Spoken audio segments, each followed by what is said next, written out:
વર્ષ 2024 ભારતીય banking system માટે નવા પડકારો ઊભા કરી શકે છે. ગ્લોબલ રેટિંગ્સ S&Pએ કહ્યું છે કે બેંકો પાસે પૈસાની કમી થઈ રહી છે, જેના કારણે આ વર્ષે લોન વિતરણની પ્રક્રિયા પણ ધીમી પડી શકે છે. રેટિંગ એજન્સીએ કહ્યું છે કે બેંકો જે ઝડપે લોનનું વિતરણ કરી રહી છે તેના કારણે તેમની પાસે ડિપોઝિટ નથી આવી રહી. સ્વાભાવિક છે કે લોન આપવા માટે પૂરતી ડિપોઝિટના અભાવે આ વર્ષે સુસ્તી જોવા મળી શકે છે. S&P ગ્લોબલ રેટિંગ્સે ડિપોઝિટમાં થયેલા ઘટાડાને ચિંતાજનક ગણાવ્યું છે. સામાન્ય રીતે ખાનગી ક્ષેત્રની બેંકોમાં લોન ગ્રોથ વધુ હોય છે.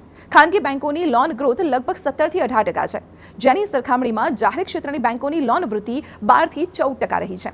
ગ્લોબલ રેટિંગ એજન્સીના ડિરેક્ટર નિકિતા આનંદે જણાવ્યું છે કે નાણાકીય વર્ષ 2025માં બેન્કિંગ ક્ષેત્રમાં ધિરાણ વૃદ્ધિ 14%ની આસપાસ રહી શકે છે, જે ગત નાણાકીય વર્ષમાં 16% હતી. પરંતુ થાપણોની વૃદ્ધિ લોન વૃદ્ધિ કરતાં લગભગ 2 થી 3% ઓછી છે. અને આવી સ્થિતિમાં શક્ય છે કે બેંકો ચાલુ નાણાકીય વર્ષમાં ઓછી સંખ્યામાં લોન આપે. જો થાપણો નહીં વધે તો તેની બેંકોના નફા પર નકારાત્મક અસર પડશે.